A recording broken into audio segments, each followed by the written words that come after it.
I know it to be true. He, let me see. How do I word this? That Monday after that loss, that bad loss that we had, he went it. Yes, to the Titans. He did. I'll just say this. None of the coaches had a good day. None of them. Okay. I'm going to put it like this. I can tell you from being an outsider looking in, I wish I was a fly on the wall because I heard everything that was said. I wish I could have been in the room because that's not Andy. That's not stereotypical Andy. Mm-hmm. What he said and what he did was different than any prior Andy. Okay. Mm-hmm. And I know he saw what went on as a sign of disrespect. And I see it as a sign of disrespect. And it's pretty disgusting, in my opinion. But you know what? Here's the thing. They all shot themselves in the foot. You know, the only one that didn't, in my opinion, is Spags, because he did what he tried to do. And are you sure? Because yeah, Spags, I am, because it wasn't. Bro, I know it we wasn't don't really him. disagree. Yeah, but I'll be honest with you, man. This man lets his stuff continue to happen. I know, and let it continue to happen. But JP, listen, you got other guys that could be capable. Okay, I understand. People say, "Well, Jordan Taylor's too small." Well, then let him come in for a couple plays a game instead of making him play special teams. We're complaining about Sorensen. Then let Thornhill come in more. I mean, the writing was on the wall. I see what you're saying, man, but I think if the Spags do not do something until it became absolutely at the last second necessary, our record could probably be 6. We could have 6. We could be 6-3 right now.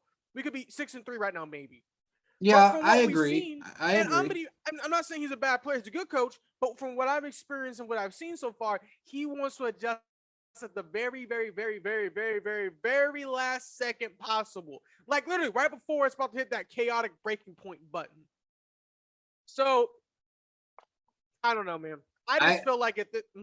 I can tell you this. When you are a defensive coordinator, you have coaches underneath you, and you can't be everywhere at once. It's no different than being an offensive coordinator or being a head coach. You know, you're a head coach because you're a head coach and you're great at what you do. You write the plays, you do this, you do that. Some head coaches take the bull by the horns and they try to be a GM. They try to be a head coach. They call the plays. They do everything, you know, other than defensive wise. They call all the offensive plays. They do everything. It's for a successful team normally, and with any business, it's the same way. If you're successful, you hire people that are usually as good as you delegate things to, and they run the ship. Well, you can't be everywhere at once.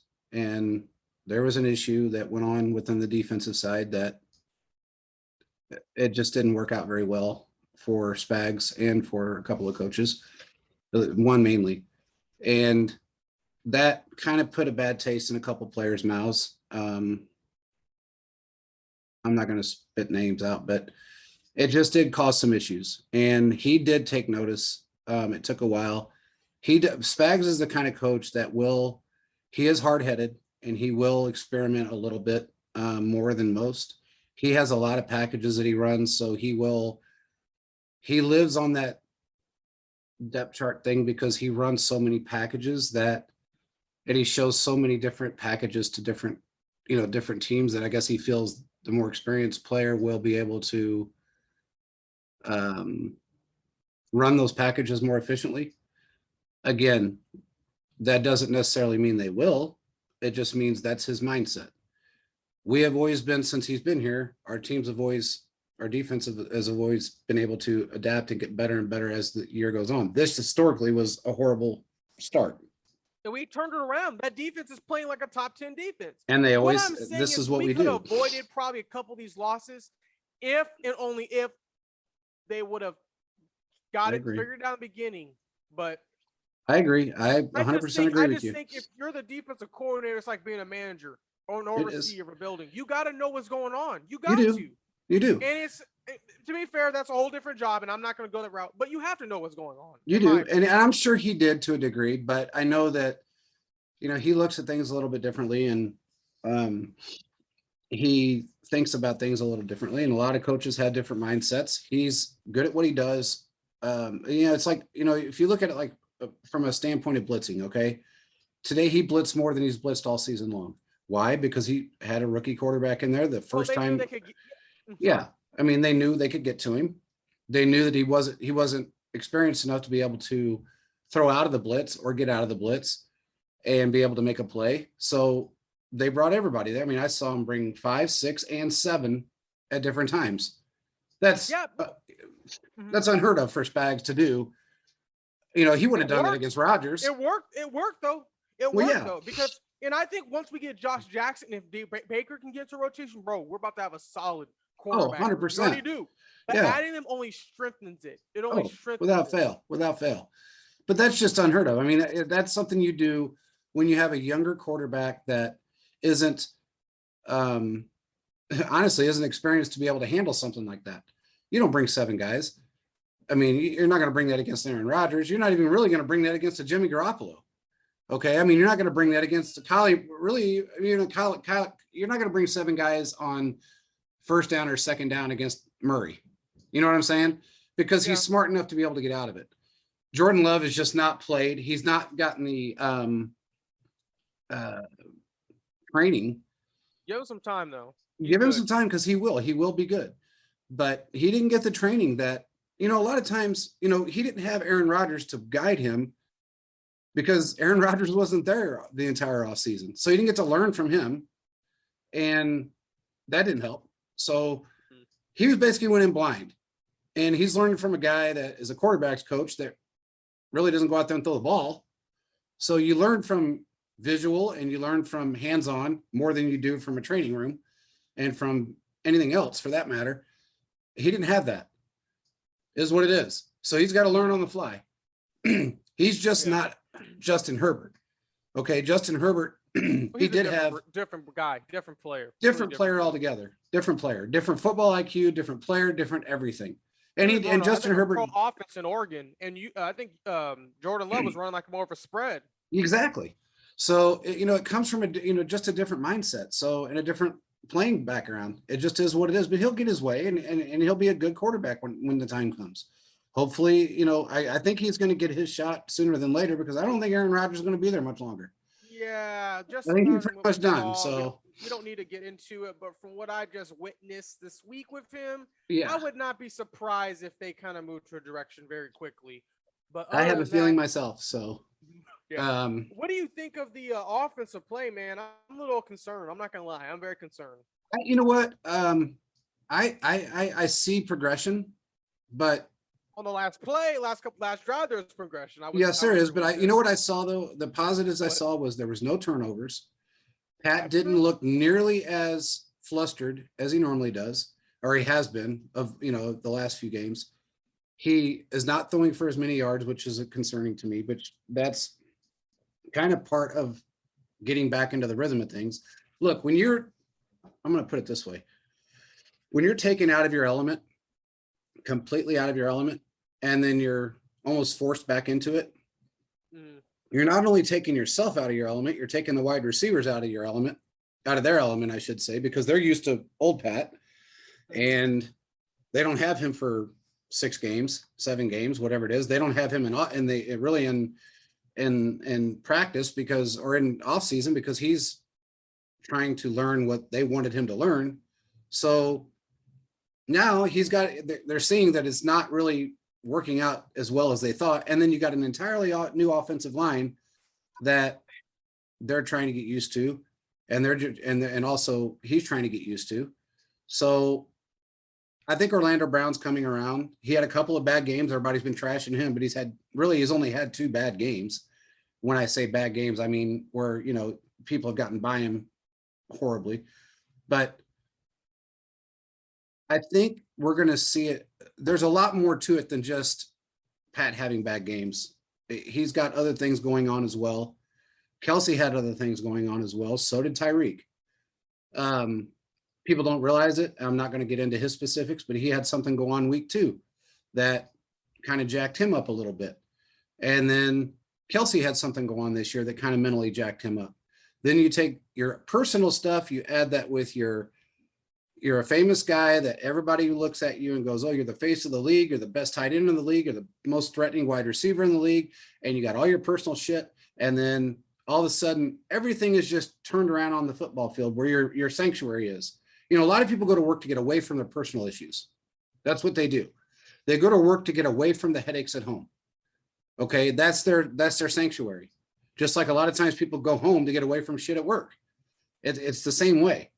And when you go to a job that you're having this as much stress, if not more, than you do at home, where are you going to go and hide at?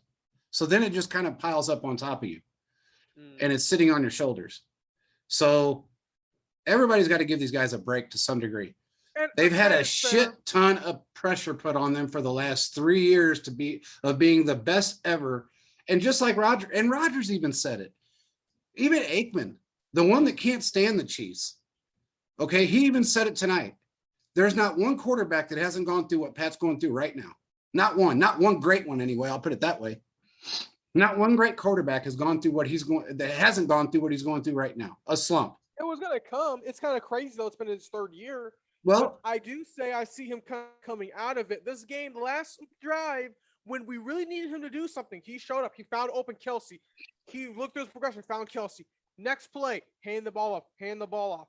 Third down, ran around the pocket, ran around the park, moving to the right side of the field. Finds a Tyreek Hill. Smart move on Tyreek to continue to run and get the defender messed up and then jump up and catch the ball. Exactly. That was perfect. That's what you need, and I think that's what Mahomes really needed. That's what he needs. That's exactly what he needs. There's a couple of big plays to getting his confidence back, bro, and they are too. Yeah. Go ahead, man. I'm sorry. And you're good, bro. And I'll just say, I just see like the play calling after that touchdown was stagnant, and it's just frustrating to see because it's like, come on, man, we should be having 20. It should be 21-0 at half, but we didn't get that. I know. Excuse me. And we'll get into this later about OBJ because Deshaun Jackson went to the Raiders, as we saw today, and we'll get to the OBJ conversation. I think I told you that before it was happening. I think you told me it was. I think you said it was a good chance, which wouldn't surprise me. Yeah. But from what I'm seeing is this: adding OBJ will only help, not hurt. And I'm gonna leave it there because we'll get to it later in the show. But just ponder on this, guys. You listen to what we're talking with. He can only help, but not hurt. Yeah. But yeah. Yeah. I agree. I think Mahomes will come out of this a better person, a better player. I think it'll only help him in the long run. I know he's itching for the bigger plays. I mean, why wouldn't you when that's, you've been a big play guy your entire career and it's worked for you. And then they just say, hey, hold on, let me just take all that away from you right now. I mean, they were number one in big plays for 3 years straight, and then all of a sudden they're dead last. And it's like, or they're 12th, I should say, in big plays this year. So it's hard to reel yourself in from something like that. And it's a mind. I mean, it's a mind game. It really is. It's hard. When you come from a sports background, you understand more about what it feels like, I guess.